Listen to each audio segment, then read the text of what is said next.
Hey, welcome to Main Pod Girl. This is a podcast made by popheads for popheads. Every episode, y'all can check in with us while we discuss your burning questions, as well as what's happening in pop music. Throughout this series, we'll be chiming in on our favorite recent discussion threads and chatting with some of our all-time favorite artists and music commentators. Hiya! I'm an alt pop artist, songwriter, and the loneliest island, Sola. And I'm pop rock artist, songwriter, and fictional pop star AJ Marks. Ooh, fun. It's all in my head, baby. Yes. Well, let's make it a reality. Stream my music. Joining us once again today is none other than Pophead social media team queen, radio DJ extraordinaire, and our unproblematic fave, who you might recognize from our episode on One Direction. Please welcome our good friend Poppin' Molly, also alternatively known by her government name, Molly. Hello. Papa Molly, what's Yes. good? Say hello to the people, Malls. Hello, everybody. You didn't pronounce the extra M. The extra M is silent. It's silent. That's true. Poppin' Molly. I always like to do it as though it's like I'm very Italian, so I gotta go Papa Molly. Very Italian. All right, and we also have a very special guest for today's episode. He's a pop culture YouTuber, and his recent video essays recapping Fred, iCarly, Victorious, and Sam and Cat have racked up a combined 24 million views. Mind you, these videos are extremely long, so if you were to watch just these 6 videos back to back like I have, it would take you over 34 hours. If we get him to 1 million subscribers by the end of the year, he promised to do a Drake and Josh video. So please like, subscribe, and welcome to the podcast, Quinton of Quinton Reviews. Hey, thank you. Thank you for having me. What's up, Quinton? I'm so glad you wrote me a thing because I didn't write myself a thing, and I was so anxious. Oh my God, imagine if you were just like, hi, I am Quinton, and just you're like, hey. go on. That's all I got. That's kind of what I did. No, but Quinton, I need the Drake and Josh video. Yeah. I need it. Yes, please. It's time. It's time. But it's not time right now because we're going to discuss Right. something else. Yeah. Yeah, awesome. Yeah, so today we are going over a huge topic, so we're not going to do our usual little icebreaker. We're just going to go straight in and hope that this breaks the ice in a new way. We are doing an episode on parody in pop music. Because I'm a nerd, I've written a tiny little, and by tiny little, several paragraphs long, little exploration of parody before today's modern music. So parody music has a surprisingly long and popular history, and not just in North America.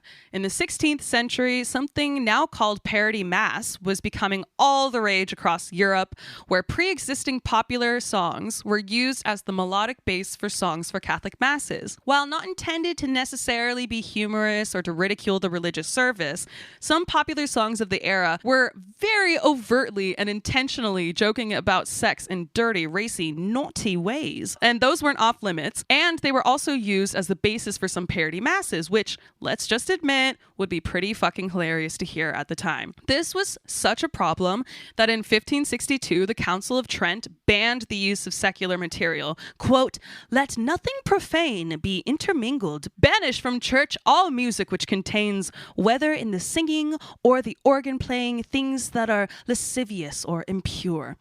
But it was already too late, and some countries pretty much ignored this decree. Shout out France and Germany. There is a church in Winnipeg that still does basically just like movie parodies. They'll basically retell the Bible and tell the story about crucifixion, but through the lens of like the Pirates of the Caribbean.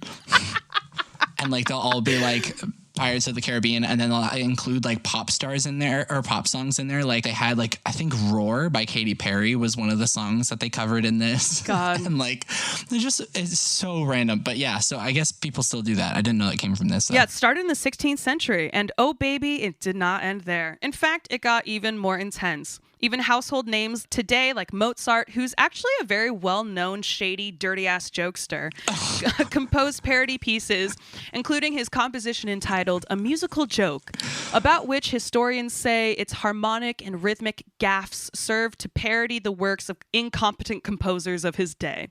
This wasn't Mozart's only parody piece, and he wasn't the only famous music maker to parody not only other artists' works, but also parodying typical cliches in opera, theater, and composition more generally, entirely from the past and modern era of time. Petition to change my intro to I'm a pop rock artist, songwriter, and very well-known shady, dirty-ass jokester. He is. What an intro. He and his sister used to write like dirty joke letters to each other, and he would like write songs that like they were just super sexual and things like that, just as jokes. So shout out, you dirty bastard, Mozart. So basically he was 14. He was for his whole life. Yeah. Yes. I mean, he actually might have been when he was composing that. Yeah. Yeah, he was a little bebe. But anyway, fast forward to the turn of the 20th century, and after literally hundreds of years of composers taking the piss out of each other, modern popular music joined the parody game. These included parodies of earlier music for comic and sometimes serious effect, parodies of musical and performing styles, and parodies of specific performers from the past and present era. For example, during this more segregated time, and by more segregated I mean segregated, the emerging black popular music genre of jazz frequently recycled themes from more sedate, quote-unquote, respectable white popular music of the time to make parodies. Fast forward a few more decades, and musical parody began to develop with the introduction of film and television.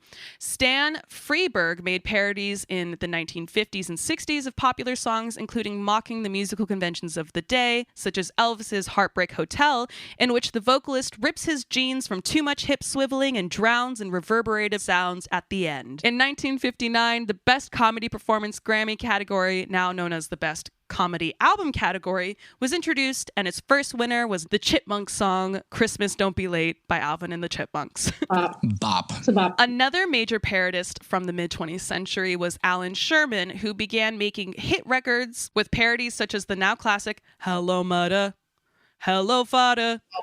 Oh, I hate that. A comic song. Oh, I like that song. A comic song in which a boy describes his summer camp experiences to the tune of Panchielli's Dance of the Hours. This song was so popular that it became his first but not last charting song, reaching number 2 on the Billboard Hot 100 charts for 3 weeks in late summer 1963. TV, film, theater, radio, everyone wanted to get involved in parody music, and while the sounds and styles have changed, the demand over time has proved to be more lasting than arguably any other pop music subgenre. And it really makes sense, because what's more human than the desire to laugh? The desire to pee. True. Those kind of go hand in hand sometime, let's be real. So, folks, that's our little background. And I did not know there was so much, like, there were so many forefathers to say Weird Al. Yeah, so much history. Yes, Who knew that people have been laughing for so long? it's true. Not me. They've been live, laugh, loving before we were even alive. Weird Al invented laughter in 1979. Yes. We know that. Yeah. It's true. So let's talk about Weird Al. So a little bit of a quick background on our funny man. In 1976, when little Al Yankovic was only 16 years old, he started his career of comedy songs on the popular radio program, the Dr. Demento radio show. And his work has earned him 5 Grammy Awards and a further 11 nominations, 4 gold records, 6 platinum records in the US. His first top 10 Billboard album, Straight Outta Linwood, and single White and Nerdy were both released in 2006, nearly 3 decades into his career. And his latest album, Mandatory Fun of 2014, became his first #1 album during its debut week. So, wow. Did anyone else like grow up with Weird Al? I'm kind of like an embarrassingly, like, really into Weird Al, and I've always have been. Tell us about it, Quinton. Tell us more. Spill the beans. Perfect. Okay, so like, here's some Weird Al trivia people don't talk about a lot. Weird Al was extremely advanced when he was in school. He was the valedictorian of his graduating class. He graduated 2 years early. And so when he was recording those songs for the Dr. Demento show, he was in college. And his parents insisted, even when he was starting to do music, his parents insisted he have enough of a background to have a real job if it all failed. Mm-hmm. So he finished college to become a registered architect. If Weird Al like ran out of money tomorrow, he could go into architecture, like because he has the degrees for it. Oh my God. Wow. He's a multi-talented Even though man. They'd be like, this is from 30 years ago. Yeah, I'm sure it still holds up, that degree. I'm sure he can still draw. Yeah, they're like, yeah, from the early 80s, the late 70s. Yeah, you can build my house. That's great, though. Yeah, I had no idea. I mean, it kind of makes sense that he was so advanced, not because like he's making this really sort of, highbrow intellectual material, but because like, I don't know, I think that a lot of people who are deeply funny or sarcastic or love satire, parody, and participate in it tend to actually be also very intelligent people. Yeah. So I guess that makes sense. There's this great clip you can find. I think Weird Al was on the Hollywood Squares, and he got like every question right. What? Hey. I don't know if you've ever watched the Hollywood Squares, but I believe the game is that some sort of guest is supposed to pick someone from the square, one of the squares, and just no one trusted Al. Whoever was supposed to be picking him just always thought he was going to be wrong, but he got like everything right. Yeah, I think that actually that really resonates with something that I've thought is like sort of the reverse of what I was just saying, how like I think that people who do parody music or who do satire for some reason are like looked down upon as like being kind of dumb. Yeah. And I don't really I can understand Kesha. Yeah. Yeah, there's so many. TikTok was all satire, and Kesha, like, I think she like had like a near perfect score on her SATs, and she was going to study psychology in college, and she dropped out for her music, and she's like insanely talented. I remember she plays like tons and tons of instruments, and yet she dropped TikTok, and then everyone was like, wow, she's stupid. And I was like, yeah, exactly. You don't actually think she's brushing her teeth with a bottle of Jack. Like I'm like, I don't know. It's because people take it too literally. Like not just Kesha, but just a lot of this music is like people, I'm generalizing here if you can't tell, but people don't take the art seriously unless it's really like overtly political or something, you know? An interesting thing about Weird Al is that sort of into his mid-career, he had a lot of challenges with his record company, who kept being very kind of interventionalist. And wanted him to do like more of like an Eat It style music when he was branching out. And one of the most famous examples of this is there's a parody song on one of his albums that he didn't really write, that he did against his will, which is called "Girls Just Want to Have Lunch." Yeah, I don't know if you've ever come across this song on the album, but it's a treat if you ever can find a clip on YouTube look up him performing that live, like during that specific concert, because it almost becomes a really great song because he slips into this extreme passive aggressive attitude whenever he has to do that song, where he's just trying to make you know that he doesn't want to do it. Like his arms slumped to the side, and he's just like, "Girls want to have lunch." Like it actually becomes a good song once you know that. I mean, he's also a serious musician. Like he plays a lot of instruments. He is not just, the goofy guy with the jokes. You got to commend his band. The whole band. I can't name them all off the top of my head, but I recognize them, of course. I've seen him in concert a few times, and the band is so extremely talented at replicating the sounds, all these different art styles, switching between genres without even blinking. There's this great story where they were going to do a parody of the song "Money for Nothing," and I don't know the name. I apologize for this, but basically they contacted the original artist, and they said, "We'd like to do this parody," and he said, you can do the parody as long as I get to come on and play like the guitar. Money for Nothing, wasn't that Dire Straits? Yeah, I think, yeah, that is the band name, but I don't know the person. Oh, okay. Go on. And anyway, so he came on and he did the riff, and the story goes that like Weird Al's guitar player got it like way more close to the original. Like Weird Al's guitar player could do a better impersonation of the song "Money for Nothing" than the original performer did. Why do I love that so much? I love that. I think there's such a key element to parody is like understanding the culture. You have to understand the culture so much and like be so involved with it to be able to parody it well. And then I personally, if I ever want to look back to a time in which I didn't live through or I don't remember, or if I want to remember like a time that I did live through, like I will look at parodies and like even like political humor Yeah, exactly. from like the 1800s or whatever. Like I will look to that to really understand like how do people actually feel about this, because something might have happened. That's so true. But getting someone's perspective or getting like the culture's perspective on how that was perceived is totally different. Like for Don't Worry Darling, I'm sure if that becomes the most recognizable film in all of film history and in 50 years, then I can imagine if people look back and they say, yeah, it was a mess. It's like, okay, you could believe it's a mess. But then if you read the tweets about it in a history book, you'd be like, wow, I really understand what people thought of this film. Also, it's funny that you bring up Don't Worry Darling, because that's actually also a parody. At least Chris Pine's character is a parody of Jordan Peterson. Yeah.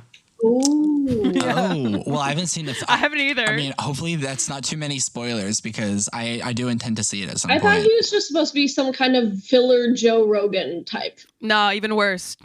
Is that not what Jordan Peterson is?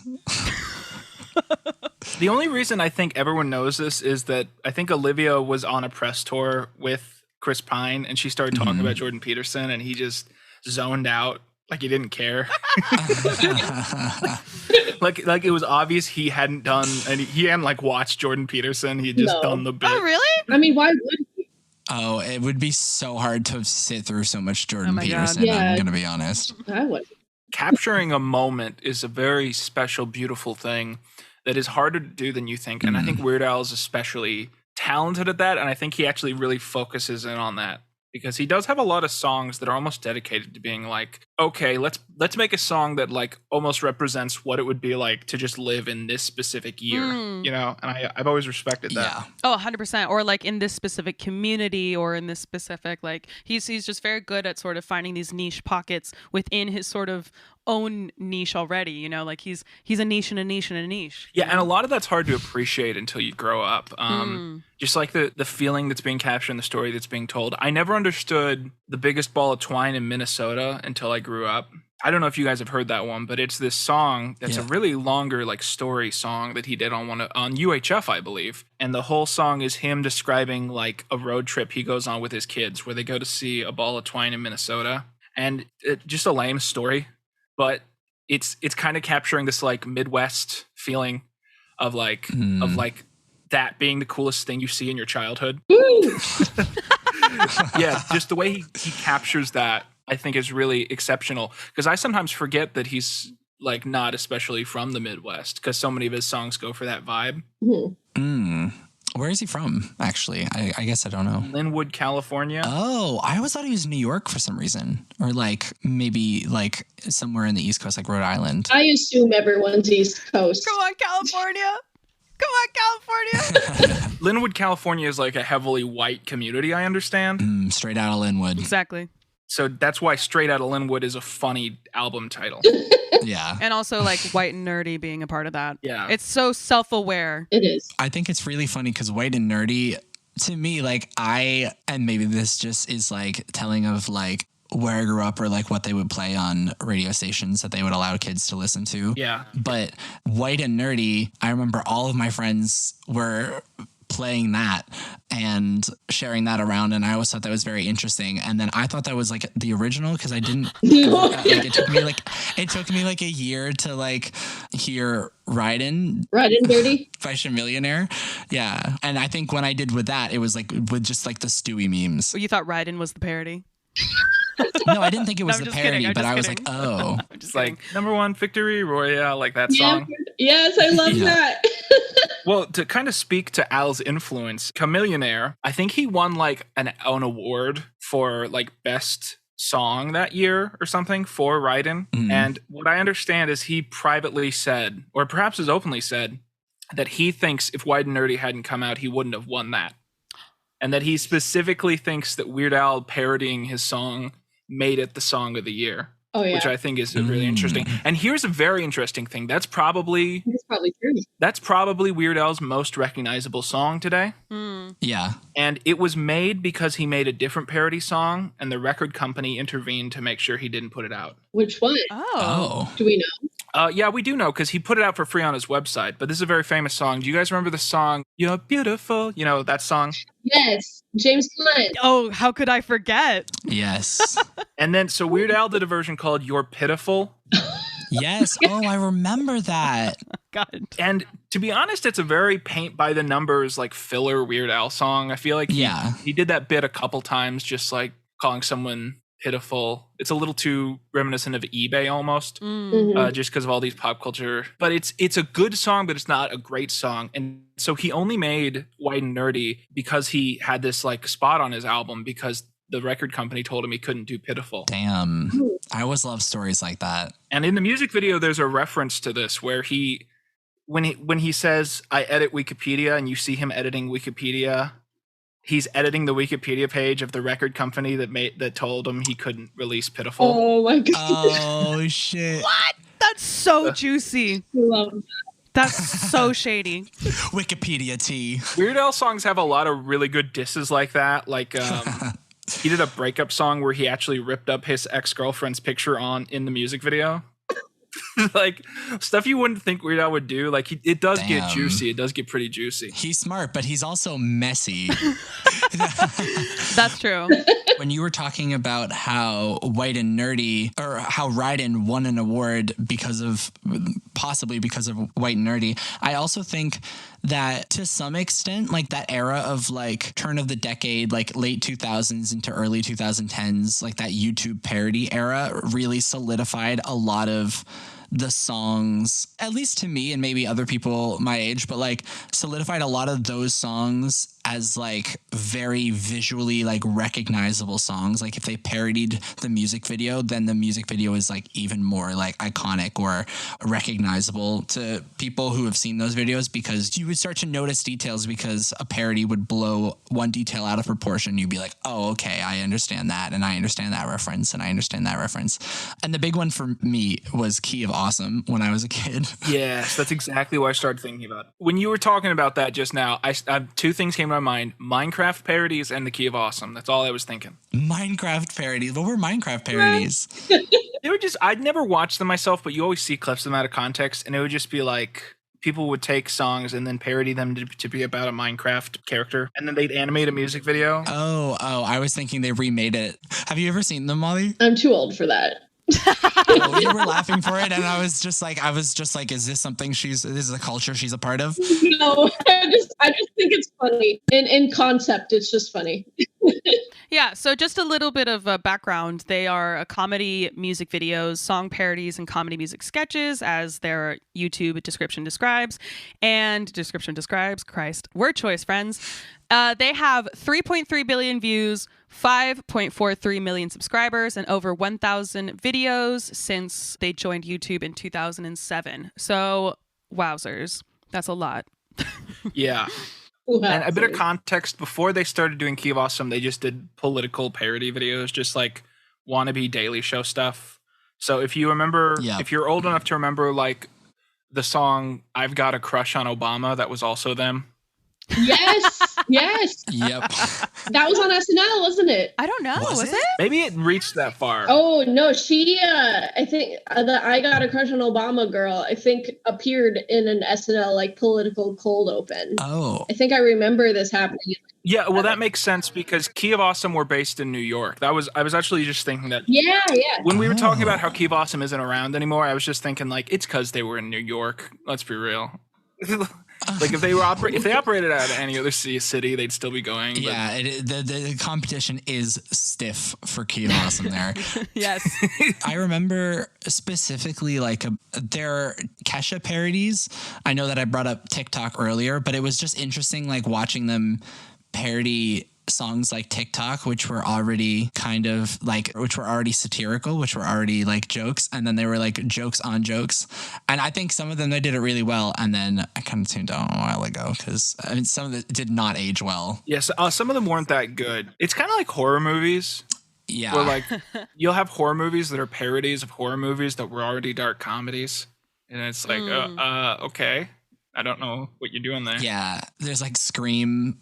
It's a parody of a trope, but then Scary Movie is the parody of the parody, which I didn't know until my mom was like, oh yeah, it's a parody of that one parody movie. And I was like, Scream? That's not a parody. I've never seen Scream. But I was like, that's not a parody. That's a real horror movie. And she's like, no. There was definitely a point where I tuned out of Key of Awesome because I guess I'd gotten too old and it wasn't as funny anymore. Yeah. And what I suddenly realized was they were trying to get these parodies out so quickly that they didn't have a lot of creativity. And I'm just explaining this for people who weren't there. Basically what they would do is that for every like celebrity or artist, they would find one stock joke. And that was almost always the stock joke they did.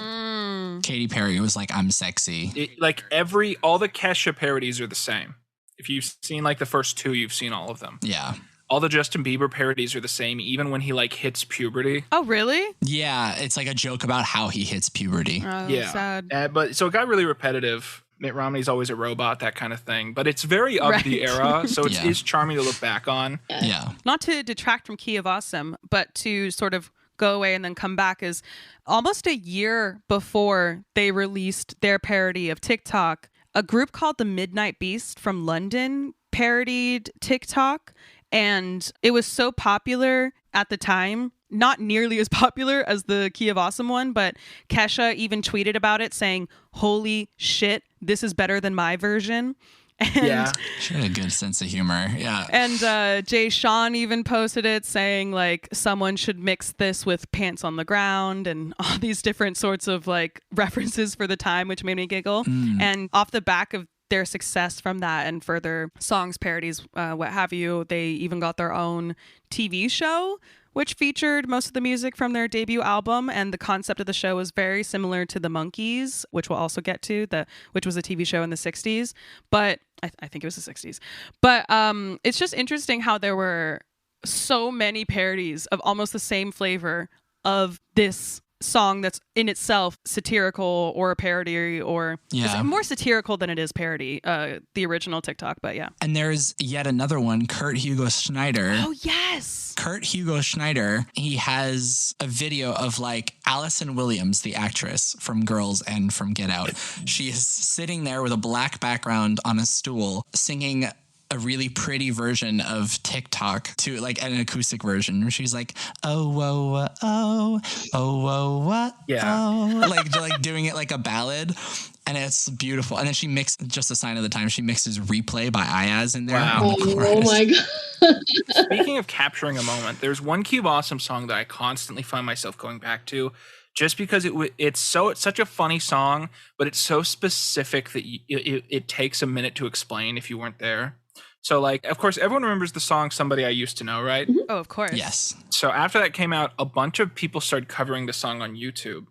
And there was this one video that came out that went viral, but is now gone. Oh. That was like 5 people covering that song, but on one guitar. Yeah, Yes. I remember that. Well, that video is gone now. But the Key of Awesome did an incredible parody that was a parody of the song, but it was about the people playing the guitar. And that always stands out to me as so funny.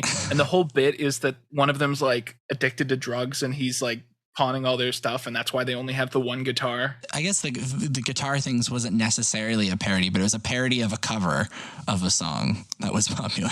Some meta shit. Which I think is actually especially brilliant. It's probably the best route they could have gone with that song. Do you guys remember Brock's Dubs? No. I do, but only because I think a couple of days ago you told me about them, and I looked it up and I was like, I have seen this before. Specifically, I remember the Friday parody, by Rebecca Black, friend of the pod, friend of the sub. Mm-hmm. In hindsight, I don't think it's funny anymore, but at the time I remember it was very funny. It was just him kind of dubbing the music video, and he was just putting on like a funny voice, and all the backing effects, right? When she's saying ticking on and on, everybody's Russian, he goes, everybody's Russian, in like a bad Russian accent. You know what's funny? I don't mean to interrupt you. You guys are talking about this, and I was like, I don't remember this, but this sounds familiar. And then I Googled it, and I was like, oh, I'm really good friends with this guy. Oh, really? Wait, really? Oh, no way. And I just said he wasn't funny. Sorry. No, it's fine. I think he's had a lot of recent viral stuff, if I'm not mistaken. Really? I'm not in his orbit anymore, apparently, so I didn't know that. Well, he has viral stuff pop up from time to time, sometimes on like TikTok. He did a video called Stretch the Hell Out of Mickey and Donald, I believe. What did he do? I need to know now. How did he stretch the hell out of him? That sounds horrific. No, it's an old commercial that's of these stretch dolls, and he dubbed it, these like Stretch Armstrong dolls, they made those of Mickey and Donald, and they made a commercial of like kids stretching these dolls, and he dubbed in the sounds of them screaming. And it's really funny. Oh my god. He has a famous TikTok thing he does where he has like a Goofy puppet, and he goes around with this Goofy puppet and he like screams at his roommate. I think he was on South Park. I believe he was on South Park. He was on South Park? Oh my gosh. YouTube was crazy at that time. Like, YouTube was kind of wild. I mean, yeah, Smosh. I was a huge Me too. Smosh fan. That checks out. Yeah, me and all my friends, we would like argue about like which one was the better out of like Anthony and Ian. It was like some reason, like a context. Yes. I was really into Smosh. I was thinking about this the other day. Me too. I was just telling Sola. Right before the pandemic, I actually had dinner with Ian. What?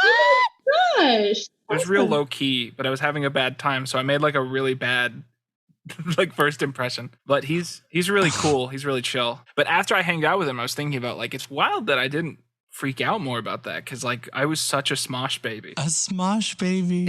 Smosh, it started back in 2005. 2005. Yes. Right. They're like OG YouTube content creators. They are. And just for anyone who doesn't know, they are a YouTube page and then a website as well. That is now YouTube's first comedy collective with over 16 years of jokes, says their description. Yep. They have 10.2 billion views, 25 million subscribers, and nearly 1,400 videos. And it started off, though, as just Anthony Padilla and Ian Hecox up in like Sacramento in California. Yeah. What was their peak? Do you know? Like, what was like the peak, like, years to watch Smosh? I would say 2010. I'd say the food battle era. Yeah. Ooh, Food battle era. Yeah. So that was like 5-6 years after they started. That's crazy. They were like serious. Like they had a huge following, and they still do. Like they uploaded a video today. Yeah, they're still going. Shout out Smosh. The beginning is a parody of Baby Got Back by Sir Mix-a-Lot, because one of the new members, Keith, actually has cancer, and it's a joke about Keith's large protruding stomach tumor, which he jokingly says resembles a pregnant belly, and then it turns into like this pro cancer patient twerk anthem. Basically, it's Wow. Yes. Pro cancer patient. That's a bold stance. Pro cancer patient twerk is more of a. I can't believe you dropped twerk. Like I didn't. Pro cancer patient twerk. Even cancer patients can get down. Okay. Yeah. And Keith proved that.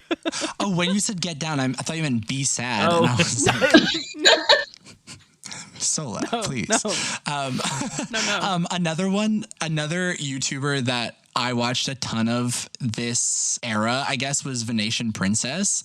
And so she did like, I remember she did this one poker face parody about Lady Gaga being from outer space, and it was called Outer Space. There are so many like timely kind of jokes in there that I even remember to this day. Like I probably haven't heard that song for like 2 years. Yeah. But I can still remember that there's a line about Christina Aguilera looks like she could be my sis, because at the time they look so similar. And then it was also like everyone thought Lady Gaga was so weird and kind of like inhuman, like an android almost, because she was so like futuristic. And I just think if I was trying to explain to my kids how big Lady Gaga was in like 2010, like 2009, like I would show them this video. You know what I mean? That brings up an interesting topic. As the parody culture on YouTube kind of went off and started to dwindle in a way, there was this very interesting trend that I caught on to at the time where, well, I didn't caught on to the reason, but I did catch on to this. At the time, and I suppose now, it was a lot easier to defend the legality of a parody song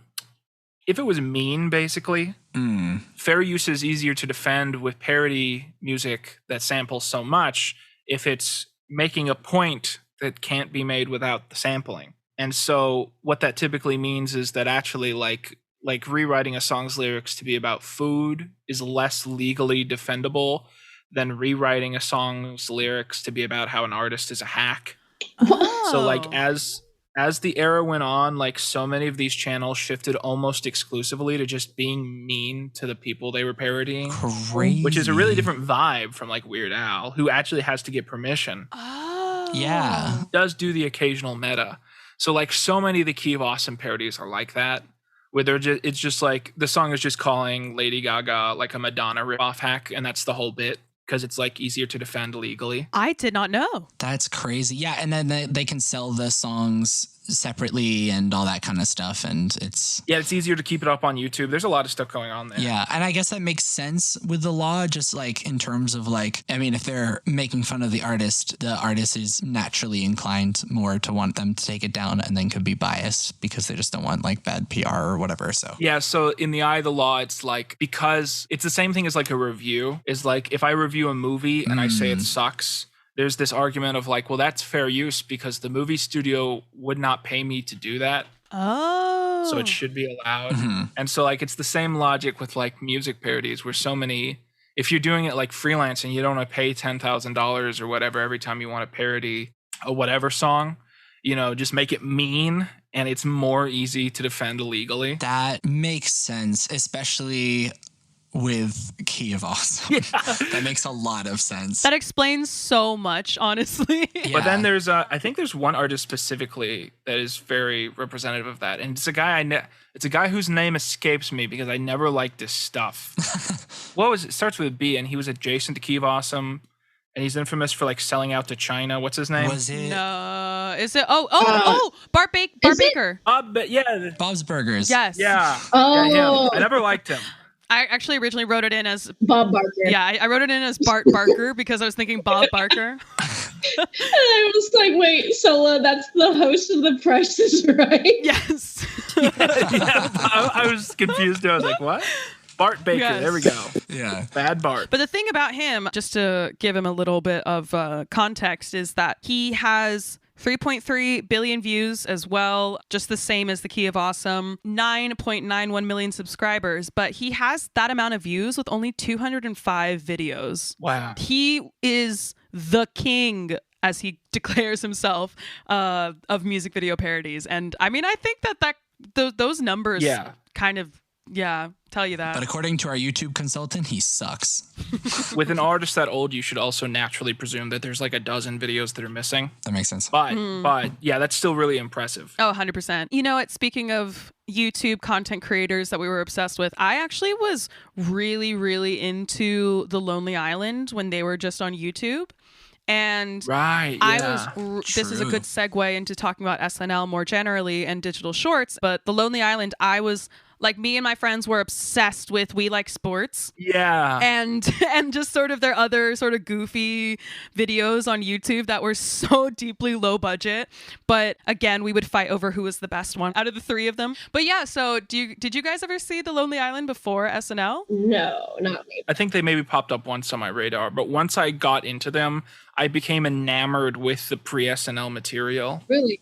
I remember I watched their pilot episode and I thought it was so brilliant. They are so brilliant. For those of you who don't know, the basic pitch is that there's some party or something, so they decide that they need to whiten their teeth. And the joke is that every time they use teeth whitener, it's basically played like they're smoking crack. And it's so funny. Oh my gosh. That kind of reminds me of like, I don't know why, but today seems like it's going to be a great day. Oh, yeah. Which is their like cocaine song where Andy Samberg just sings it really, really fast. And he just has this like flower on his face that's supposed to be cocaine. Andy Samberg. Lonely Island's a great example of comedy artists that managed to pastiche moments in music history without necessarily being mean. Yes. Because of course they did the famous they did the song with "This Is the Tale." That Oh, are you talking about the one with Michael Bolton? Oh, Jack Jack Sparrow. Sparrow, yeah. Yes, Michael Bolton. I'm sorry. Yeah. Yes. The famous story is that Mike Bolton told in an interview that I saw is that they came to him, Michael Bolton, the Lonely Island did, and they said, "We want to do a song with you. We want to do a Lonely Island song with like featuring Michael Bolton." And he said, "Okay, if you find a song that kind of will work with my audience, then we'll do it." And so the Lonely Island kept bringing him songs, and he kept being like, "This is a little too mean. This is kind of weird. My audience like won't really get this." And then they brought him the Captain Jack song, and he was like, yeah, this is great. Let's do it. That was the one that clicked with him.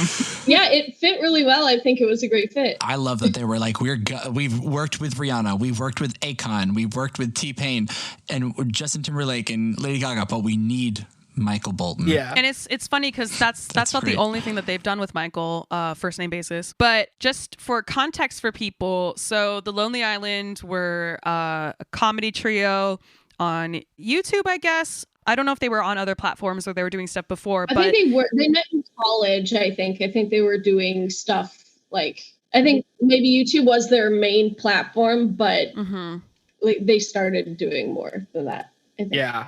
So it's comprised of Andy Samberg, who is a household name, really. And then the other two aren't as much. It's Akiva Schaffer, who is usually the director, but also stars in it occasionally, like in We Like Sports. And Jorma Taccone, I think that's how you would say his name, who does a lot of the music production and also stars in it. Like he plays Andy Samberg's little brother in their film Hot Rod, which is one of my favorite films ever. Yes, I love that movie. Yeah, and that's a great movie. It's such a good film. So they were hired by Saturday Night Live in 2005 because one of the staff writers, Adam McKay, wanted to bring a concept called digital shorts into SNL in order to introduce SNL into this new digital landscape. And so he found these guys and were like, they're fucking funny. So the second video in the digital shorts series was the now famed Lazy Sunday, which I bumped so hard in 05. Yeah. Yes, Lazy Sunday is my jam. What I think is interesting about Lonely Island and SNL is that they brought all three of them on as writers, and then they put Andy Samberg in the cast as well. And I didn't know that. I thought like the Lonely Island, the other Akiva and Jorma. Yeah. I thought they were just like Andy's friends, and like they just kind of were along for the ride.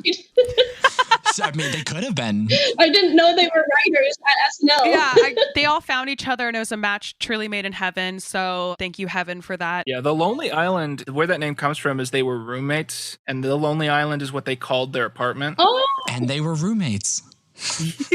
My favorite phrase.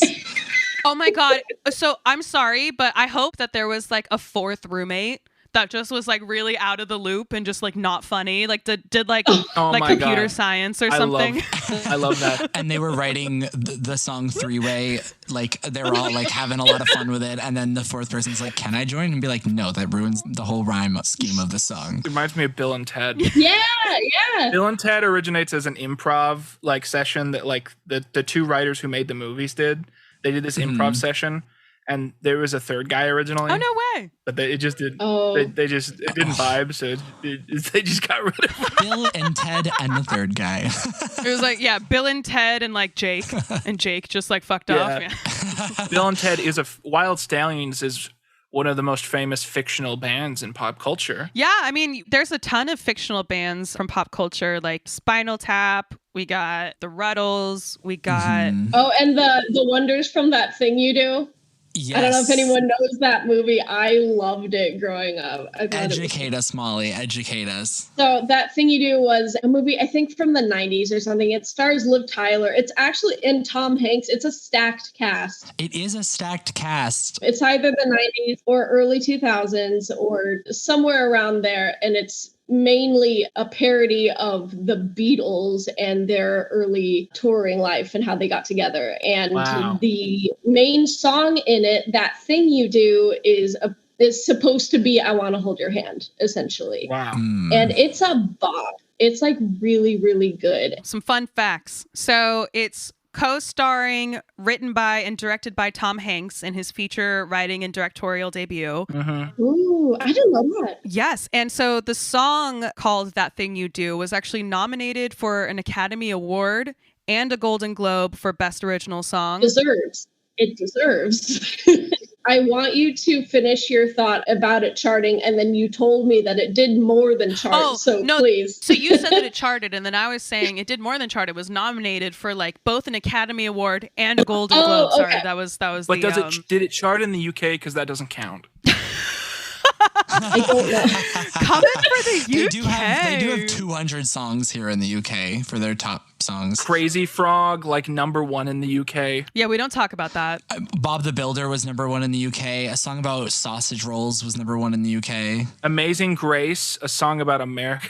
I don't know if it's about Amazing Grace on the bagpipes was #1 in the It's UK. about Grace. Yeah. Grace is invalid. Okay, it did chart. It was 41 on the US Billboard Hot 100. That's pretty good. Wow. It is crazy how easier it is on the American billboards to get like a dumb song to chart. Do you ever do that thing where like you look up a YouTuber you haven't watched in a while and you find out they had a song that you've never heard of, and then it's like it like peaked at like number 70 on the Billboard charts? Yeah. You know what I mean? Like some sort of Team 10. Yes. Yeah, exactly. Like It's every day, bro. Oh my God. England is my city.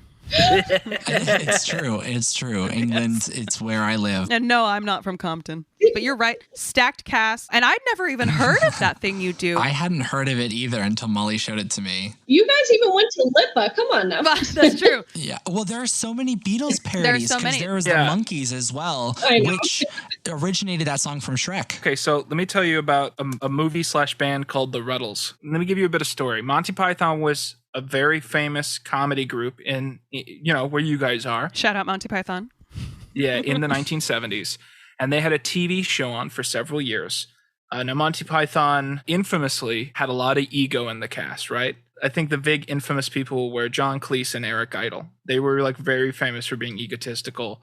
And this kind of caused some balancing issues in the show where it was hard for them to, it was like 8 members of Monty Python. Wow. It was hard for them to work as a group. So eventually the show ended and they just started doing the standalone movies, nothing else. So Monty Python ends. It's still one of the most famous comedy shows ever. What are you going to do after that? Every member of the group had to find their own answer. So 1.5 members of the group did find their own answer. Eric Idle, of course, after Monty Python ended, he got his own show at the BBC, and that was called Rutland Weekend Television. This is all going to come around. I can already see it. Rutland's, Ruddles, got it. And the whole joke is that Rutland is an infamously small community. So the idea of them having a TV station, that's the joke, is that the whole joke is that it's like a TV station in Rutland that is really shoddy because it's a small community and it's really tiny. Televising to 4 people, yeah. Eric Idle also brought on another member. I'm telling the story because it's got tea and it's interesting. Let's have it. Oh. We love tea. Okay, so Fill it. there was another member of Monty Python who isn't one of the main 8, but is like one of the more important creative sideline members. That was named Neil Innes. He wrote a ton of the music at Monty Python. He was really musically gifted. He was actually in a Beatles movie. He was in the Magical Mystery Tour. Oh. Where Oh. he was in the Bonzo Dog Doodah Band, I think it was called. And this is a funny bit of lore. Just while we're passing, we'll drop this one. So he appeared in the movie, The Magical Mystery Tour, where he performed a song that he wrote called Death Cab for Cutie, which later became a band name for a different band. Oh my gosh, Wow. So yes. Neil Innes has this interesting role in music history where he just keeps kind of walking in and out of rooms and like having major influence where he goes. It's like the NSU, but it's for not Nickelodeon. So like if you watch like a bunch of the songs in Monty Python and the Holy Grail, he's in there, he's singing. He wrote the whistle part of Always Look on the Bright Side of Life. So he has all these like credits. And so the reason Eric Idle brought him onto his new show is that it was supposed to be partially musical. And they had a very interesting relationship because Eric didn't like working with anybody. But Neil was a perfectionist, right?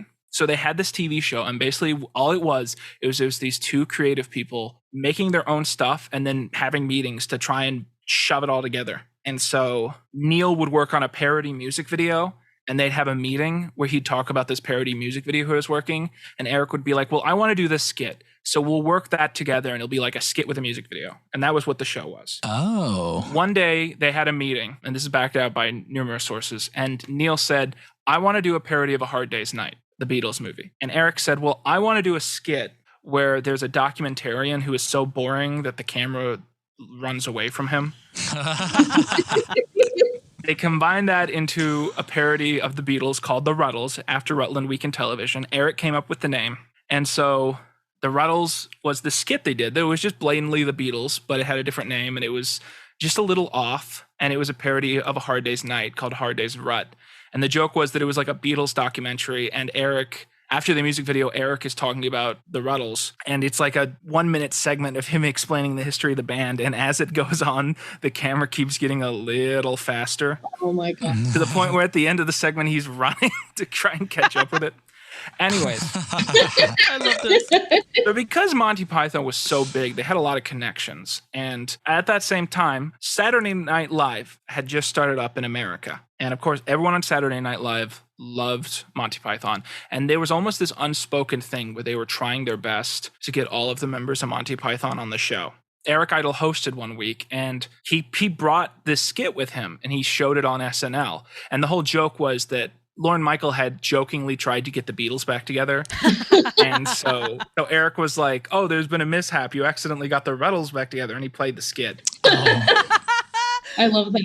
Early SNL fans became so obsessed with this skit that Lorne Michaels was like, he kind of called Eric up and he was like, we will fund you to make a whole movie that's just this. And so they did. And it was this very interesting thing where it was much of the same, where Eric wrote this whole comedy movie that was a parody documentary going beat by beat down the history of the Beatles. But it was the Ruddles. And it's almost like today you would call it alternate reality fiction. Oh yeah. Oh, an AU? Really? Yeah, it's very much an alternate universe. It's very akin to like Yesterday almost. Oh yeah. Where it's very much like this is a parallel universe where the Beatles don't exist. There are a lot of Beatles parodies. You're right, AJ. There are lots of Beatles parodies. But here's where the tea comes in. So this whole, for a huge chunks of the documentary, Eric Idle was in America filming the just skits with Saturday Night Live cast members. Bill Murray's in the movie. Basically all of SNL at the time is in the movie, including a few people who sadly passed. And while he was doing this, Neil was back in England, and Eric Idle did not touch the music for this movie, right? So this is where the drama comes in. Eric Idle did not touch the music for this movie. They had a sound-alike in England because Eric was doing other stuff and he didn't like working on music. It's kind of a secret. He has never liked singing. So they had another person working on all the music that he lip-synced to in the movie. And so the movie airs and it's a bomb. It's like the worst. It's like the worst. No. The viewings on the program were so low that it was a total failure. But it becomes one of those like stock syndication movies, and Beatle fans become obsessed with it. So for decades, like just because Beatlemania never really dies out, Beatle fans love watching this movie. So it has like a really big second life, and it has a big cult following. And also George Harrison is in it. Oh, that's a big important thing. George Harrison helped them make the I movie. didn't know that. I don't know how I didn't mention. Oh my God. He's the interviewer, whatever that is. George Harrison famously funded The Life of Brian. I didn't know that. I didn't know that. Fun fact. Whoa. Okay, so there's this story, like Monty Python wanted to make this movie parodying not necessarily Jesus Christ, but that era where people were trying to find the Son of God. Mhm. That's the best way to put it. And so it's this comedy about these people who think they found the Son of God, but it's not him. But that's really blasphemous if you're religious. But it's England, so they can get away with it. And so the point is, Monty Python wanted to do this movie. They couldn't get funding. And one day, one of them was like just talking to George Harrison about it. They were like, yeah, we want to make this movie. It'd be our funniest movie, but we can't get funding. And then like a week later, George called them up and he was like, hey, I'm going to put up the money for it. Casual. Nice. I love how, they were just like one day mentioning it to George Harrison. It's king shit. And so George Harrison like single-handedly put it up. And I think it was Palin that said it was the most expensive movie ticket of all time, because George Harrison paid for this expensive movie production, I think in the Middle East, exclusively so because it sounded like a movie he wanted to see. I love that. Wow, that's great. But the point is, George Harrison was very close friends with Eric Idle, and he was very close friends with Neil. Oh, right, the T. He was very heavily involved with both ends of the production, like talking to both of them and he has a cameo in the movie. He has a cameo in one of the songs. He's a backwards message on one of the Ruddles songs. Ooh. So yeah, it's this very, very funny element to the film. Here's where the T comes in, okay? Spill it. So a couple decades later, the Beatles anthology comes out. Beatlemania has a resurgence because of this documentary project, because of this album compilation project. And within the same 5-year period, but at separate points, Eric Idle and Neil Innes both want to do more Ruddles projects. And by this point, Eric was such an ego that they weren't necessarily like super good friends anymore. And it started this turf war that lasted until Neil died over which one of them should be able to make more Ruddles stuff. Mm. Like Neil started making more Ruddles stuff. He started a new album called Ruddles Archaeology, which was a parody of Anthology. And he talked to Eric and he said, hey, I'm going to do this. And Eric was like, ha ha, have fun fighting the lawyers. But remember, the Ruddles is mine. It's mine. So be careful because it's mine. And he was like, okay. And there's a joke about it in one of the songs where Neil's John Lennon parody character says, I can't pretend to be someone who pretends to be someone else, or so my pretend friend tells me. And there was this huge lawsuit. Eric Idle insisted his face not be on any of the project, from my understanding. It was a very private thing, so it didn't go to courts or anything, but it was a big mess. And then later, Eric Idle made another Ruddles movie. And he didn't involve any of the other members of the band because they had all done the album. And there was like this like really big drama. So what was it, like a Wings parody? If it's just one of the members of the Ruddles. Oh, he played the documentarian again. Oh, okay. And so eventually Neil, who ended up not having a lot of money at the end of his life, he ended up doing like occasional tours with the original band members as the Ruddles. And Eric Idle was famously angry about this. You can look on his Twitter and still find him being pissed off about it.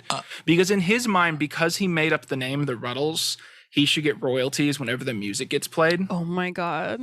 Someone tell Death Cab for Cutie. Yeah, exactly. And the weird thing was, basically what it seems from the two going on about it in the press is that Eric told Neil, I should get royalties whenever you perform as the Ruddles when you're touring. And then Neil said to Eric, hey, aren't you doing Spam a lot? Didn't I write like half of those songs? Oh. Get him. And so like they had this bitter feud until the day Neil died, which was 3 years ago, I believe. Oh, wow. It sounds like Oasis. Why are Brits doing this? They were feuding in the late 90s. Brits love a long grudge. This is sad, too. There's this famous quote that I think really solidifies it as a fascinating story, where I believe someone who knew George, who is, of course, a friend of both of them, George Harrison, had a quote that he privately said where he said, they got too good at being John and Paul. Oh, Shit. Oh. sad. Shit. I like that. That was a good ending. Wow. Yeah. Although, to be fair, I'd like to think that maybe it's kind of like how Paul views John now, because I'm pretty sure it's definitely positive. Like when I entered my session with him, he was telling a John story, and it was all chill. And I was just there like, I know. Yeah. I went to Paul McCartney's concert when he came to Des Moines in 2017, and it's all love for John. John and Paul had mellowed out by the time that John died. I don't think Neil and Eric had that. No. Yeah, that's what I'm praying for. That's what I'm hoping for. A sort of after the fact thing. I wanted to touch a little bit more on other fictional pop stars real quick, because you mentioned the Ruddles, and then there's also the Monkees and the Wonders, and those are obviously like copy and paste Beatles parodies. Beatles, yeah. The Monkees was like the original Big Time Rush because it was like a show where they are a boy band and they are making songs, and then the songs were also popular outside of the show. God. I had no idea that was a TV show because when I was a kid, I really liked the Beatles, and my parents gave me the Monkees album, one of the Monkees albums. They're like, here's the Walmart version. That's so funny. They're like, no, Molly, you'll probably like this because you like the Beatles. They never told me about like how they used to have a show or anything. I just thought they were another like 60s old band that my parents liked. For anyone who doesn't know, the Monkees was an American band and television sitcom that first aired on NBC for 2 seasons from September 1966 to March 1968, and the series follows the adventures of 4 young men who are the Monkees trying to make a name for themselves as a rock and roll band. The show introduced a number of innovative new wave film techniques to series television, and it won 2 Emmy Awards in 1967, including Outstanding Comedy Series. Yeah, this is Big Time Rush. The 2 Monkey songs that I feel like people would recognize are there's one that was like covered on Shrek. Yes. And like that was, Yeah, it was made I'm a popular by like Believer. Smash. I'm a Believer. Isn't Do You Believe in Magic a song by the comic strip characters like Archie and Friends? Is it? Is it? What? Like Archie, don't the know. comic strip characters Archie released a song and it was really popular. I can't remember what it was. Oh my God. Do you believe in magic? is The Lovin' Spoonful. It wasn't Do You Believe in Magic, but it was Sugar, do do do do do. That was wow. That's Archie. Oh, like that's really? the Riverdale Boys. They released that song. No way. I didn't know that. Okay, there are more fictional pop stars than we even like know about. One of them is a like pop heads, legend, Chip Skylark from Fairly Odd Parents. Right, yeah. Shiny Teeth, classic. Shiny Teeth and Me, yeah, absolutely. Shiny Teeth. I know I just went on like a 20-minute rant about one band, but this is a potential video I want to do when the NSU stuff is over with. But I really want to do like a boy band trilogy. Yes. And so I have this whole thing. I want to do a whole video just about this one really interesting thing. So I believe it was in the 90s or maybe the late 80s. I think it was late 80s leading into the 90s. There was an Australian boy band called the Cockroaches. They were a real boy band. And they were really popular, but only in Australia. And they tried so many times to break through into America, but they never were able to. But they had a good number of hits in Australia, and they were a popular band. They had a good following. They had a bunch of albums. I think they had like 4 albums. But eventually it got to this point where they all got into their 30s. And it was kind of this question of like, okay, but when you're a boy band and you're still together and you get into your 30s, like, what do you do? Right. You're a man. You appear on New Year's Rockin' Eve. One of them came up with this idea where they parodied one of their own songs and they made it for babies. Oh. For like toddlers, and they put it out, and it was like a huge hit. And so they all quit being the Cockroaches and they became the Wiggles. What? What? Whoa. No, I didn't know that. What? Oh my gosh. Wiggle, wiggle, wiggle. What's that song, that's just Fruit Salad? blown my mind. And now it's no longer a boy band. Yeah, because a girl joined. Ew. Yep. Why do you have to ruin it, girl? Yeah. No, but I that's had no crazy. idea. That's amazing. No, that's awesome. Shout out the Wiggles. You guys did it. You figured you cracked the code. Shout out the Cockroaches. You just needed a better name. Did you guys see that the Kid Leroy brought out the Wiggles at one of his shows? No. I saw this on TikTok. It was so fun. It was the Kid Leroy brought the Wiggles out on stage with him, and they all sang Fruit Salad together, and the crowd went wild. The crowd was singing Fruit Salad. They were like dancing on stage. It was so cute. That's so funny. I would dance on. I would Me bop too. to that song. Yeah. Fruit salad, It's yummy, a bop. yummy. Fruit Salad is a bop. But speaking of more fictional pop stars, we have Protozoa from Xenon, which is, one of the classic DCOMs, Disney Channel original movies. Xenon, yes. Supernova Girl is still a bop. I stand behind it. You're wrong if you don't like it. That's my TED Talk. Technically, Jonas from the Disney Channel sitcom universe is a fictional boy band. Yep. Is that what's going into the boy band thing as well? That's what I don't know, maybe. I know I want to do Naked Brother Band because it's just so weird to me. I want to clarify this before people call me an idiot. When I say that Jonas is a fictional boy band, I mean that in the Disney Channel universe, they're called Jonas. Yeah, not the Jonas Brothers. And not the Jonas Brothers, yeah. I mean, they're also fictional. They don't actually exist. Joe Jonas is just a figment of our imagination. No, it was supposed to exist. I've always thought that must be so weird. Do you think that did like permanent psychological damage How so? to play?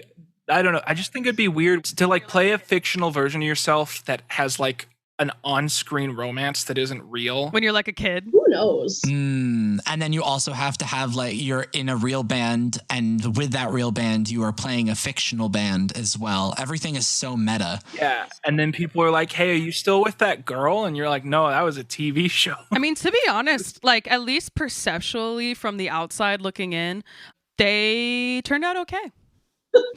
Yeah, that turned out okay. Yeah, I mean, 2/3 of them. I'll leave it up to you to decide which 2/3. I'm just kidding. From the outside, yeah. Well, I mean, who knows what will happen? But also, shout out again to The Lonely Island. We got Connor from pop star Never Stop, Never Stopping, which is Right, a yeah. parody of Justin Bieber. For these fictional pop stars, I always think it's really fascinating. Like I was talking about earlier, how parodies are just insights into what the culture is saying about something. And then it's also a really good reverse on like you can look at a parody and then try to figure out what the culture was like based on that parody. Yo, yeah, that's so true. Original reverse Uno. So with the Monkeys and the Wonders and the Ruddles, those are obviously like copy and paste Beatles parodies, but like Protozoa, like who was the parody there? Because I've never seen Xenon. NSYNC, Backstreet Boys. Well, he had frosted tips just like all the boy bands at the time. And so I think he's the stand-in for the Backstreet Boys and Sync and probably 98 Degrees as well. You know, just not one specific person, but an archetype. Tomato. Architect, yeah. Who's the ginger guy? The guitar ginger guy. What's his name? Ed Sheeran. Yeah, Ed Sheeran. In Sam and Cat, there's an Ed Sheeran parody, but all his music sounds like Maroon 5, and it really pisses me off. Oh my God. Like, what are you trying to do there? What's your point? Wait, who is the Ed Sheeran parody? I don't know. It's just a guy. There's just a fictional pop star, and it's clearly like supposed to kind of be Ed Sheeran, but every time the band performs, it's Maroon 5, and it's like, what? That's some cultural commentary. Men are all the same. Exactly. I feel like the writers are probably like, it's all the same. It's all the same. Whatever these kids are listening to. Clearly, the writers are pop heads if they're like, yes, all men are the same. But so like Protozoa, Backstreet Boys, NSYNC, I'm imagining that's also because, especially probably more Backstreet Boys, because they were doing the futuristic kind of visuals around that time. But also, Xenon, the movie, came out in 1999, which was simultaneously the height of like space stuff and also boy band stuff, or at least the first time around. Yeah, it's that Y2K goodness. Yeah, just look at the Millennium album cover. Yes. It was kind of this perfect storm. And so like they made this like space themed boy band. Yes. Which was probably huge at the time. I was too little to really understand. I think to echo what you were saying, AJ, it's like a mirror to pop culture at the time. A parody that I know and love, and I think some of you will too, is Moo by Doja Cat. That is both satire, but also it's a parody of Milkshake by Khalees and Old MacDonald Had a Farm, the nursery rhyme. Classic. Also with all the visuals, with like the anime boobies and like some, fast food, all these different things. And also just the isolation, doing weird stuff alone. Like it's almost a reflection of what we as like, either young millennials or older Gen Z are kind of like, is this isolated, goofy, anime-loving, weird sort of humor culture. And I think that that's like sort of a modern example. Mm-hmm. Yeah, no, for sure. Like, obviously, Protozoa was, it was like 22 years ago, 23 years ago? Wow. 23 years ago. Yeah, that was when the Xenon movie came out. That's crazy. Let's not talk about that. No. We're not going to talk. So back to my point, there are like some obvious ones like the Monkeys, like Protozoa, like Chip Skylark and Britney are obviously parodies of, well, actually, I don't know what Chip Skylark necessarily is, but I know Britney is obviously Britney Spears. Oh yeah, Britney is Britney Spears 100%. Well, Chip Skylark is probably just like the guy that voices Chip Skylark. Yeah. No, he's probably Justin Timberlake. I changed my mind. Doesn't Jesse McCartney voice? It's JC from NSYNC, right? Oh, yeah, Really? yeah. Now that I think that's the joke. I think it's a parody of Justin Timberlake that's voiced by a different guy. By different guy from NSYNC. That's so funny, actually. That's good. And that would make a lot of sense. I just don't think that there are like many like signifiers of Chip Skylark that are similar to Justin Timberlake, other than like he's like a guy that dances. But I also can't really think there's makes pop music. No pop star like Chip Skylark. He's is what his I'm trying own to legend. say. He is Yes. unparalleled, singular identity. But then there's also like A Star Is Born, right? The Lady Gaga film. And like Jackson Maine is, I would say, is like parody more of like a genre. I can't like necessarily think of like what artists he's trying to be, but then like Ali, I always find very interesting. How many people has everyone here seen A Star Is Born, or I've seen it once. seen it once? Once was enough. I've seen it 3 times. I need to stop. Wow. It kind of wasn't necessarily even by choice, even though I love the film. But Ally, I always think is very interesting, Lady Gaga's character, because when she becomes a pop star, she's becoming like a parody of like a 2000s-esque pop star, late 2000s, like early 2010s, which is like when Lady Gaga blew up. Mm-hmm. I don't think that was an accident. No, of course not. But it's funny that like Lady Gaga, when she was big, like or right at the start of her career, she was like pushing against this idea of being like a manufactured pop star. And then she's like starring in this movie, like playing, I guess, the other manufactured pop stars that she wasn't. Yeah. Mm-hmm. And so I'm always very fascinated to know like who her references were. Like, did she sit down and just be like, Google, you know, some of her contemporaries at the time and be like, I want to look like that? Or like what were her kind of vibes there?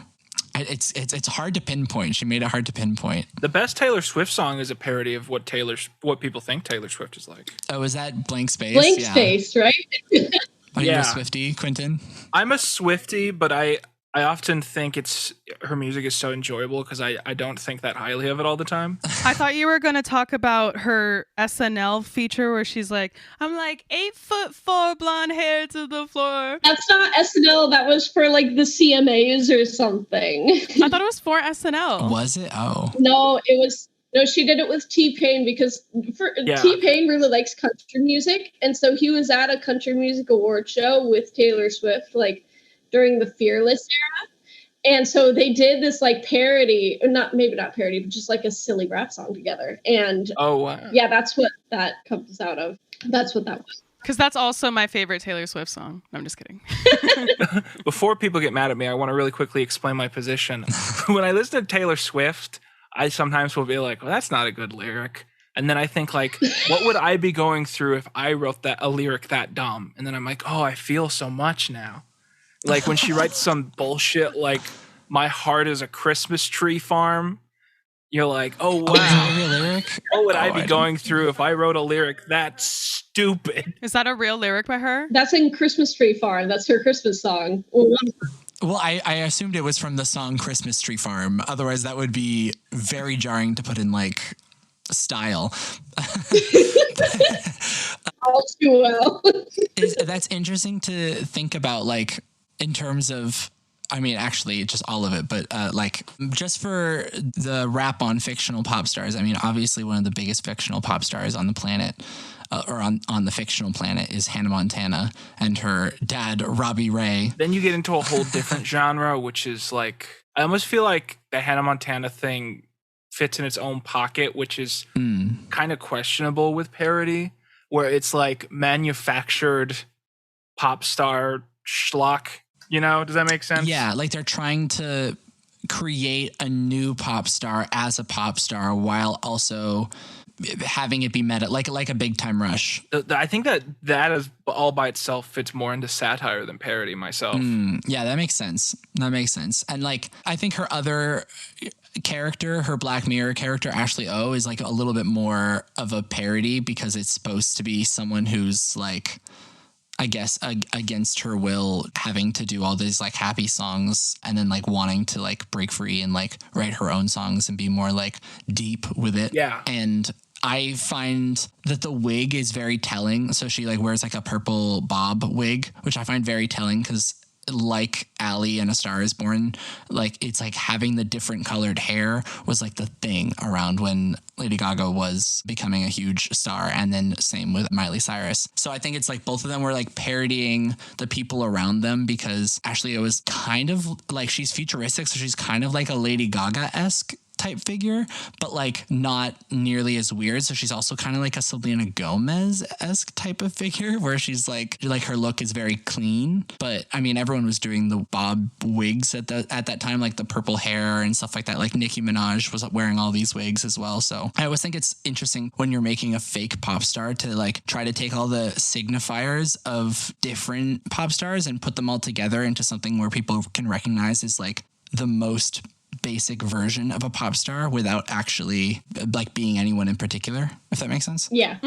It does. It does make sense. If nobody has anything else that they want to say about these fictional pop stars, I do want to rewind and talk a little bit about SNL once again and then just sort of shift it back because Molly, I know that you were really excited to talk about this specifically with regard to actual pop stars doing parodies of almost themselves in their opening monologues. Can you talk about that a little? Yeah. So earlier you said that you thought that Thug Story with T-Pain was a SNL thing. It wasn't, but it might as well, it could have been for sure. Both Taylor Swift and Ariana Grande, and I think Miley Cyrus also did this style of monologue when they hosted SNL. It was just making fun of themselves, essentially. So when Taylor hosted in 2009, she did a song called Monologue Song. And it was about how she's not going to talk about all of her ex-boyfriends. She's not going to talk about the Kanye incident that was still fresh in everyone's minds by the time this happened. Oh, true. She's like, I'm not going to confirm my relationship with Taylor Lautner. And then she's like winking and like blowing a kiss at the camera,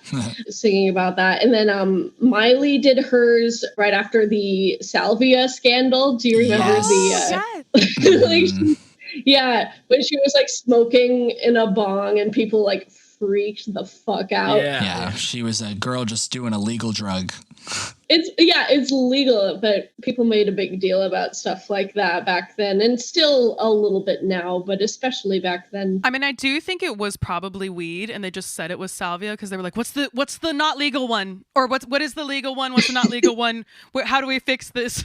That's so funny. I don't. Yeah, because isn't salvia bad? Like, it doesn't like. Yeah, it's really bad for you. It's like way worse than weed. It's way worse than weed. So why is that legal? Why is that legal and weed isn't? Anyway, we could talk about that. We could have a why isn't weed legal episode of Man Paw Girl, but we don't have time. What did Ari do? Was this like after she licked the donut? Oh, the donuts, yeah. And her whole song was like, oh, what will my scandal be? Like, she's like, I've gone through this career for the past, like, I think it had been like 5 or 6 years at that point. She'd been like, I've been in the public eye for 5 or 6 years, and I'm so excited. Like, will I release a sex tape like Kim Kardashian? Will I, like twerk on an older man like Miley Cyrus? Like, will I do a bunch of like actual scandals for people? And then she was like, nope, I guess I licked a donut.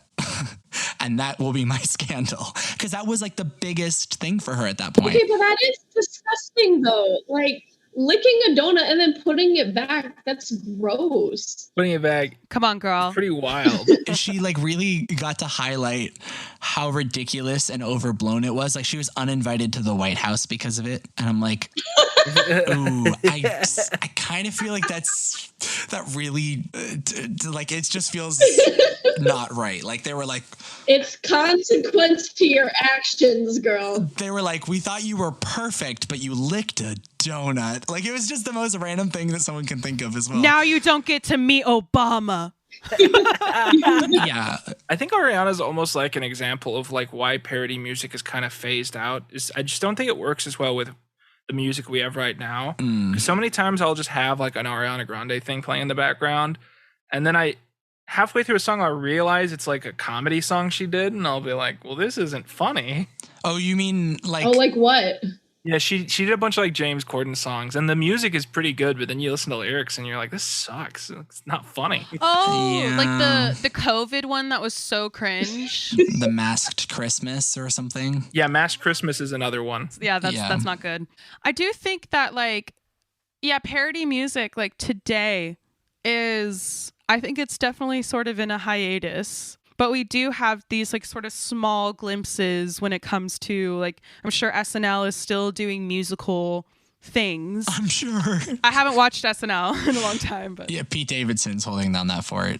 It does go the other way too, because like we have a lot of artists now that are like so heavily comedy based that they might as well be self-parody. Yeah. Literally all the big rappers right now, like in terms of like new pop stars, other than like the Billie Eilish and Olivia Rodrigo gang, which is its own kind of subculture, I think the main one right now is meme rappers. Yeah. Megan Thee Stallion blew up with Hot Girl Summer, that phrase. I know she was like a bigger before, but like even WAP was like such a meme song. Obviously Doja. Yeah. I almost feel like Ben Shapiro really helped make that song a thing. The wet ass P word. He definitely shot himself in the foot with that one. Like he wasn't doing what he thought he was doing for sure.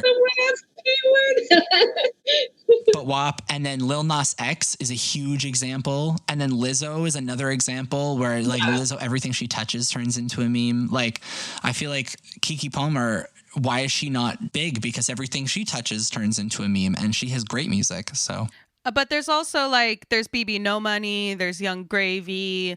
Joji's a confusing one. Quinton, I know you did a video on Filthy Frank. Yes, I did. Do you have any like thoughts on him other than what you've already said? He's like a Weird Al, just like 5 years into his career was like, I'm hard now. Yeah, he's like, I'm doing this for real now. Yeah. Like a little. Here's a sad song. My name's Alfred. No, but Joji's stuff is, he just found out that he was just better at music than he was at being funny, if I'm being honest. And even though he was funny, he was just like, he couldn't do both at the same time. Well, he's got that Pink Guy album, and the Pink Guy album is like explicit. I haven't listened to all of it, but I've listened to some of it, and it's like edgy jokes. Yeah, edgy stuff. And it's like, it's such a shame because sometimes the music is so good, but you can't like put it on sometimes because it just throws the vibe Yeah, that's off. true. But then you also have a similar artist where I still will put them on because it increases the vibe. Cupcake. I love Yep. She's a meme rapper extraordinaire. love the Cupcake remixes on TikTok right now. Yes. What's that new guy? Young Grady, I think. Young Gravy. Young Gravy. Young Gravy. Oliver Tree's a big one. Oliver Tree. Yep. You could even count Louis Capaldi in there and like his music videos. So parody has become mainstream in a big way. Yeah, so there's no reason to parody what's already being parodied. Like I remember, I think it was friend of the pod Mila Tequila who was talking about this on her video about why parody movies have died out. Maybe she didn't say this in the video, but I think she did. The reason that parody movies have died out is because we have the internet and we have social media and we use it all the time to make like, so it was like parody movies died out because of parody YouTube videos. Yeah. And also because we don't make mid-budget comedies anymore. Yeah. Yes. And then like things like that died out because it's like people have TikTok and they can make anyone in the world can make a 6-second meme and you don't have to put a huge budget into it. Yeah, definitely when it comes to movies. But when it comes to music, like there is that gap sort of being filled between these YouTube parodies and sort of musical parodies / satire.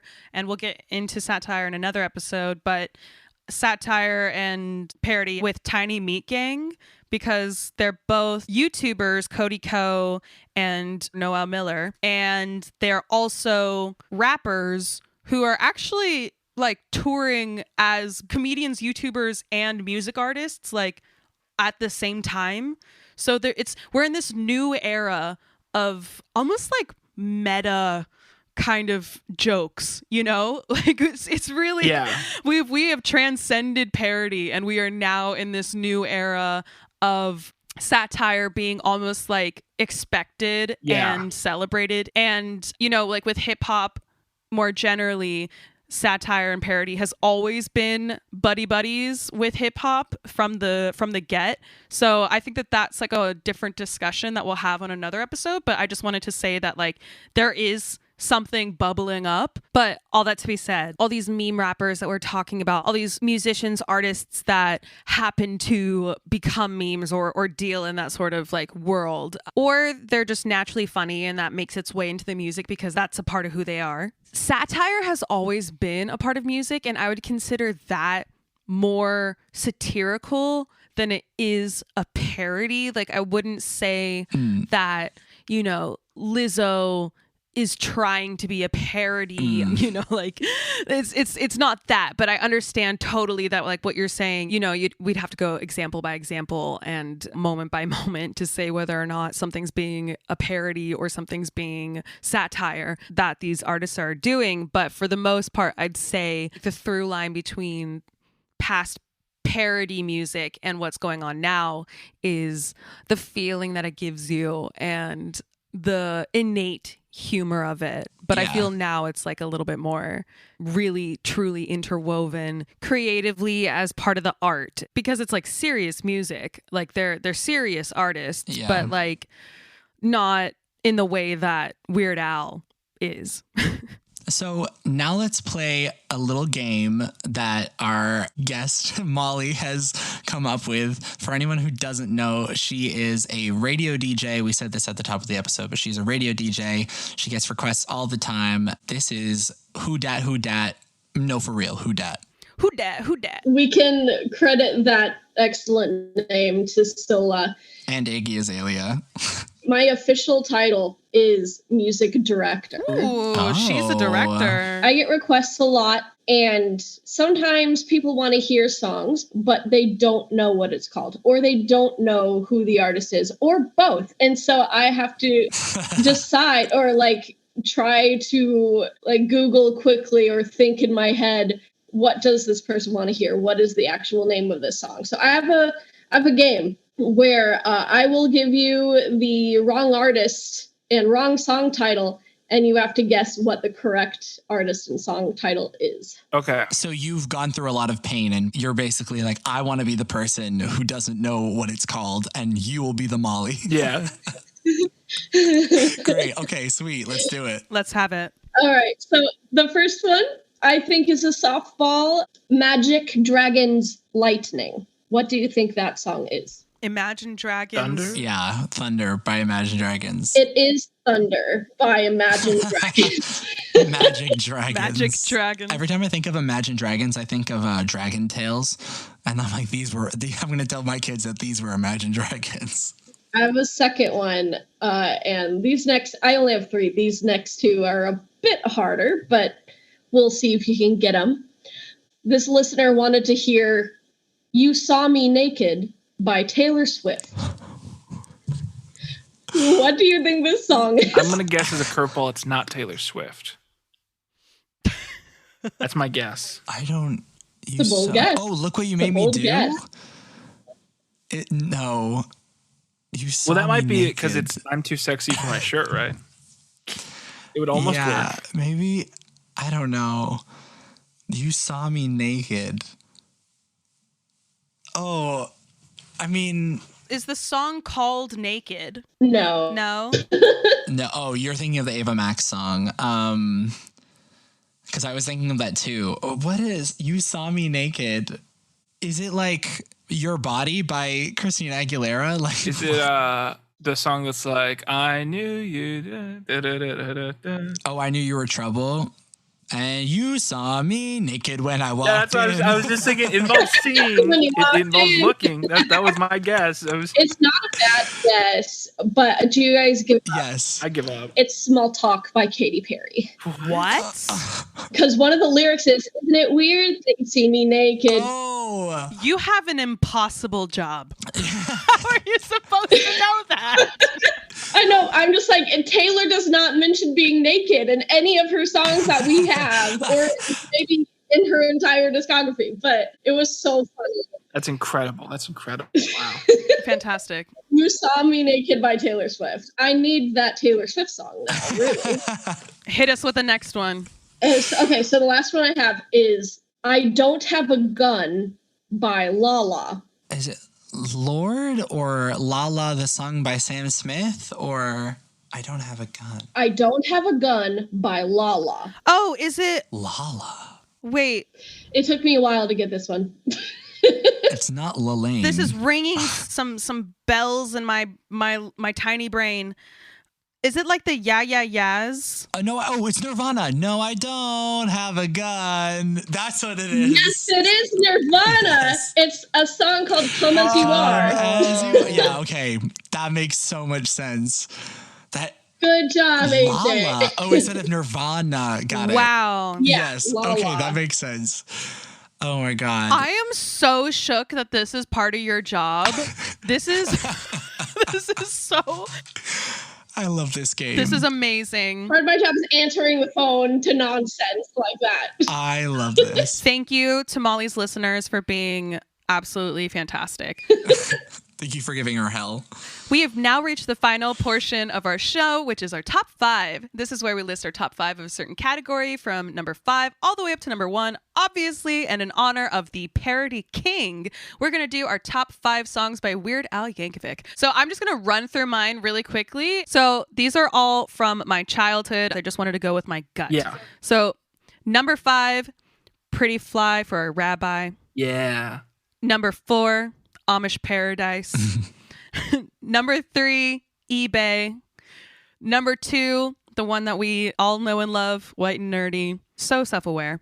And my number 1, because it just still makes me giggle, Smells Like Nirvana. Oh, yeah. Or Smells Like Lala, apparently. Smells like Lala. That's my top 5. Oh, what about you, Molly? All right, so my top 5. Number 5 is Foil, which is the parody for Royals Yeah. by Lorde.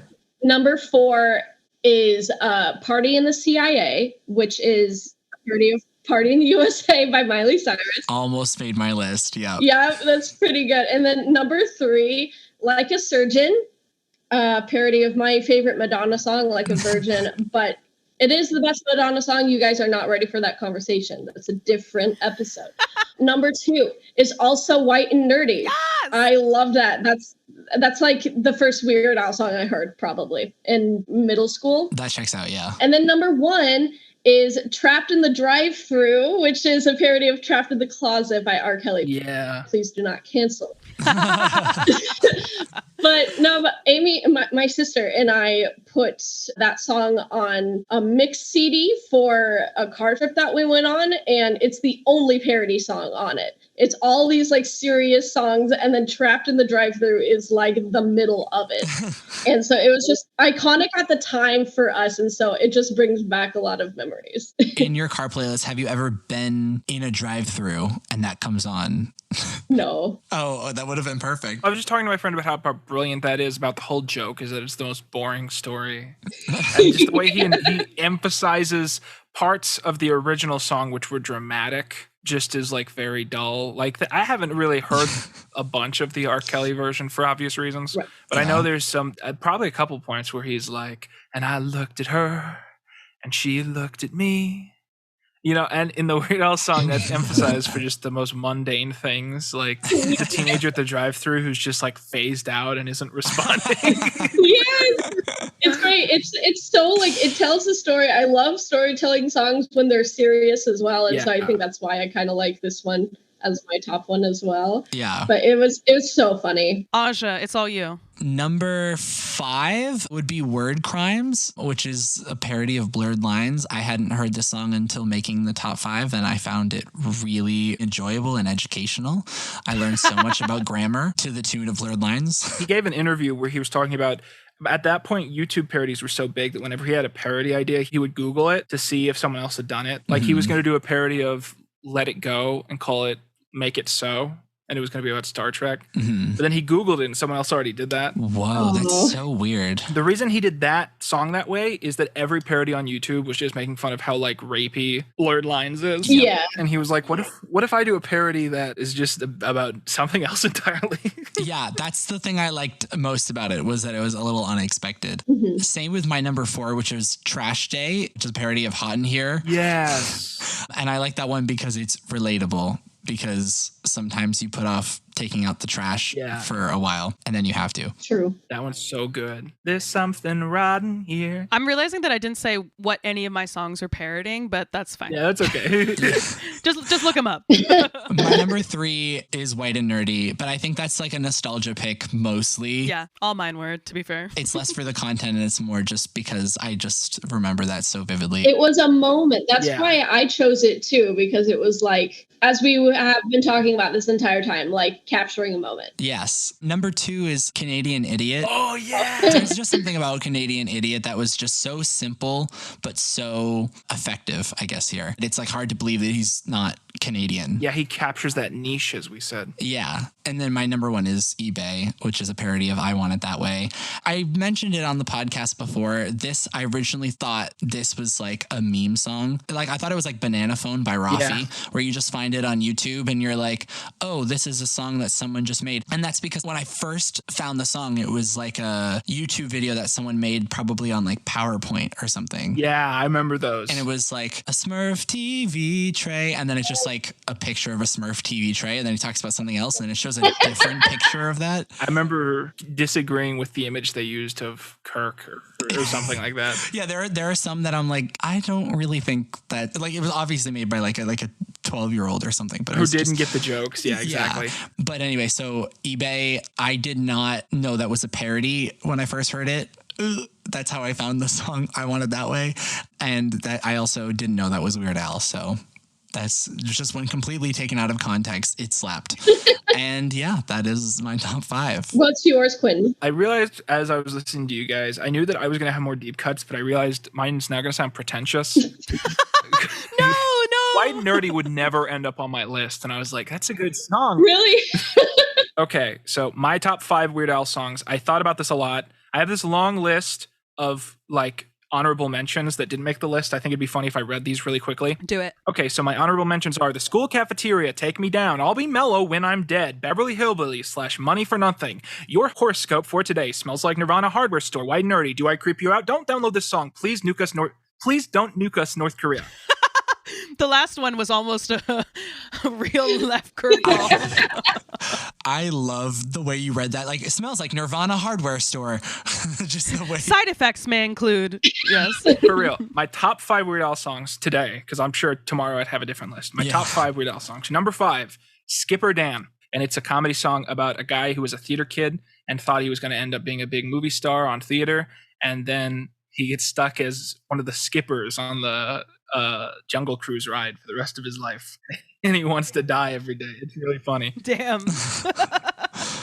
Fucking theater kids. Were you a theater kid, Quinton? Yes, I was. Yep, same. Number 4, Everything You Know Is Wrong. Weird Al sometimes does style parodies, which are not parodies of specific songs, but are like kind of supposed to sound like a band or whatever. Mm-hmm. Everything You Know Is Wrong is his style parody of They Might Be Giants, which is a very satisfying combination that I like a lot. They Might Be Giants famously apparently don't like being associated with Weird Al. Yeah. Number 3, Amish Paradise. That's just one of the best. I listen to it all the time. So good. Nothing to be said. It's brilliant. R.I.P. Coolio. We loved you. Oh, yeah, R.I.P. Number 2, UHF. The theme to the movie UHF. I think it's a very fantastic, upbeat song. I believe it's a style parody of like some era of Prince. Just a great song, UHF. And my number 1, which I knew wouldn't end up on anyone else's list, Midnight Star. Ooh, what's that one? Okay, so Midnight Star is, I think, from his second album. I think it's from the same album as Eat It. It's an original song. Today, the way I would explain it is it's like, you know when you go on those shady news articles that aren't legit, and you scroll down to the page and there's a bunch of those little thumbnails that look like they're different articles, but they aren't real. They're just like scam bait ads, and they have the most ridiculous headlines. Yep. And then they lead you to a bunch of other, Yeah. like a whole page of scam bait ads. Yeah. Midnight Star is a song filled with those sorts of headlines. And the joke is that it's supposed to be a shady newspaper that's being sold at a checkout kiosk. It's such a funny song. I'm going to pull up some of these. I love how dated it is, too. The ghost of Elvis is living in my den. You can learn to cope with stress and you can beat the IRS. All top psychics all agree the telephone company will have a brand new service that lets you talk to the dead. And it's like the whole song is those.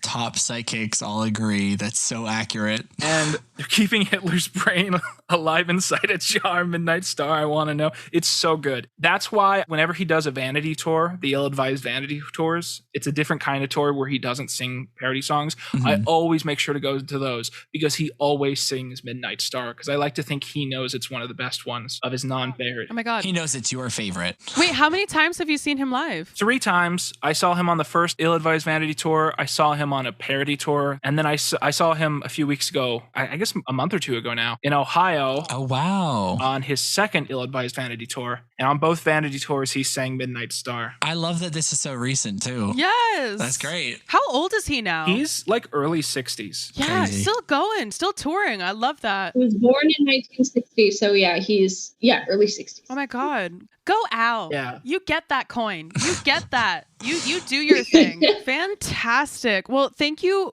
both, Quinton and Molly, so much for joining us. It was a delight. It was absolutely, yes, an Amish paradise of sorts. Be sure to subscribe to Quinton Reviews on YouTube because, as we said at the beginning, we definitely need that Drake and Josh video. Yes. Heck yeah. Like, I want it so bad. So, Molly, if people want to hear more from you and maybe find out where you live and come for you, where should they go? You can follow me on Twitter. My handle is at all lowercase cold spaghetti with an E on the end. That's great.